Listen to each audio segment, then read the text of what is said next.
Hey, now I am in the mood for some poultry, and what's this poking out here from this nearly 7-gallon bucket? Well, it is one big turkey. A 36, yes, you heard me correctly there, 36-pound turkey to be precise. Whew! Now, this lovely monstrosity comes courtesy of my in-laws who bred 5 turkeys this year, and apparently they all were gargantuan. So I am going to be cooking this up for Christmas dinner. Now, there's no way that I'm going to just straight up roast this. That's going to take absolutely forever. However, I thought this was a really good opportunity to do turkey a couple of different ways for the same meal. So let's do it. So I'm really quite happy to have this turkey out of my freezer. It was occupying a ton of space. This took nearly 4 days to thaw, which is a huge amount of time. Fortunately, I was able to fit this into a large picnic cooler for that thawing process. I mean, just look at this. And this is not a small picnic cooler. Oh my goodness. Now, in order to actually get this bird ready for the 2 different preparations that I'm going to have here, I need to separate this into primals. So I'm just going to carefully remove the legs and split those into the drumsticks and the thighs. With the legs removed, I'm going to take off the wings next. And then we are on to the breasts.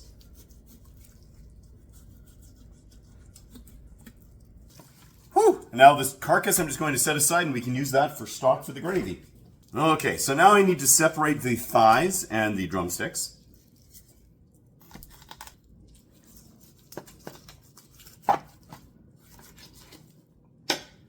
And I'm also just going to bone out these thighs, just to make them easier to cook. And here's the bone. That's going to go great in that gravy. All right, so after all of that, I have got my drumsticks.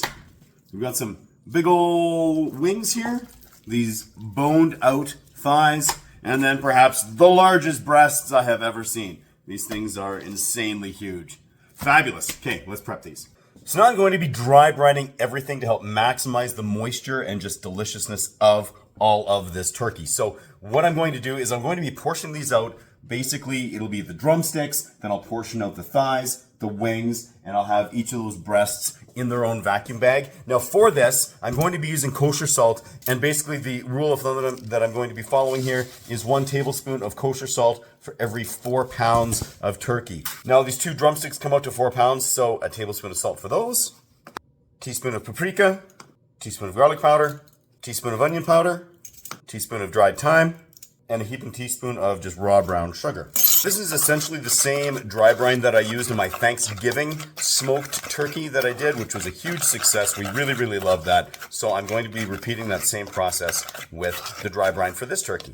Now, as far as actually accomplishing this dry brine, I'm just going to take my mixed up seasoning and salt blend here, just sprinkle it around in a nice little even coating. Then we're going to get this into vacuum seal bags and basically vacuum them up, get them into the refrigerator, and let this sit until we are ready to cook. So now I do have some splash off here with the salt and whatnot. I am going to get that all into the actual vacuum bags with the meat. And I'm going to repeat that with the wings and the neck, which I have in the next bag. I'm going to repeat with these boneless thighs.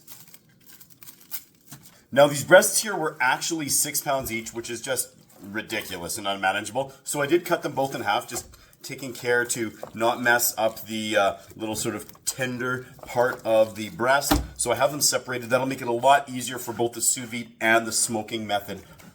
And it does mean that I'm going to be able to get some of that nice brine on more of the actual surface area of the breast. So while it doesn't necessarily look quite as impressive, I think it's actually a smart play in the long run.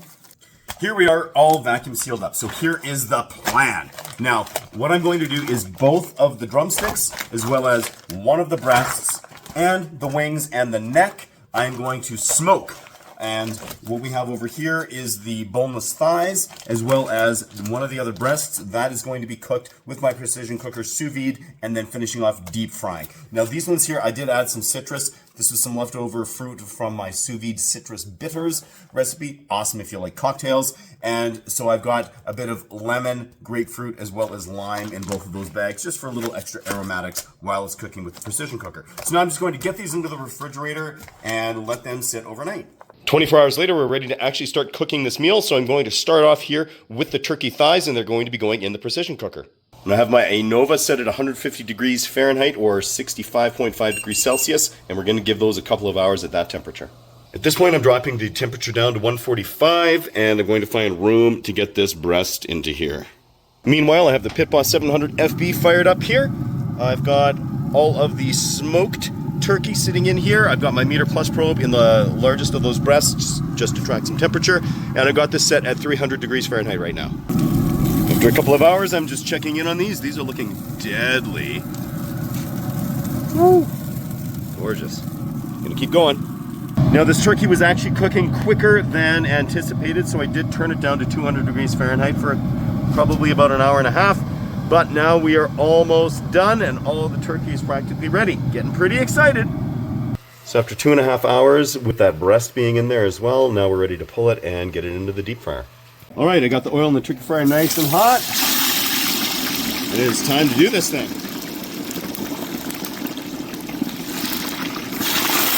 Woo.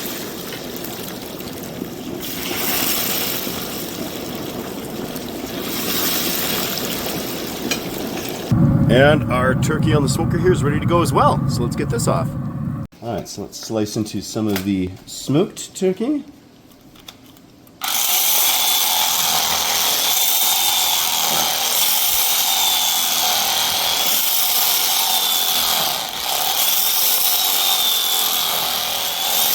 Ooh, look how juicy that is.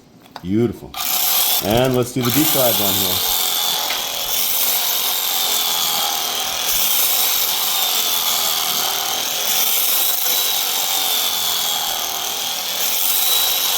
All right, so the general hordes are crushing the meal upstairs. I thought I would just come down here to enjoy a moment of peace and quiet and actually taste this. So this is the sous vide deep fried turkey breast.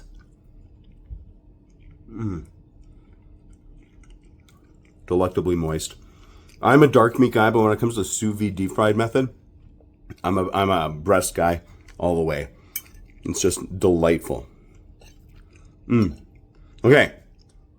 Comparison with the smoked. Interesting.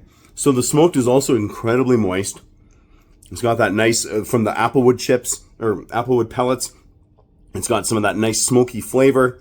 Also that dry brine, that keeps it super moist and gives it some really, really nice flavor. Now we're just going to go back to the sous vide deep fried thigh. Okay, actually that's really delicious. That thigh meat is just so incredibly delicious, flavorful, all kinds of stuff going on here. A little bit of that citrus coming through from the grapefruit and the lemon and all that stuff. Little potatoes. All right, so I felt like this was a huge task dealing with a 36-pound turkey. I'm really happy that we decided to go about it this method here, breaking it down into the primals, made it way easier to deal with. I think it was super fun to be able to have two completely different preparations for the turkey using the smoker and the precision cooker with the deep fryer. Super fun. Really nice way to add a little variety to the holiday meal. So let this be a lesson not to be afraid of tackling some sort of gargantuan seeming meat task. So there we go. I'm going to run upstairs. I'm going to get probably about a gallon of gravy onto all of this here and just see what sort of trouble I can get into. So until next time, keep it at 11.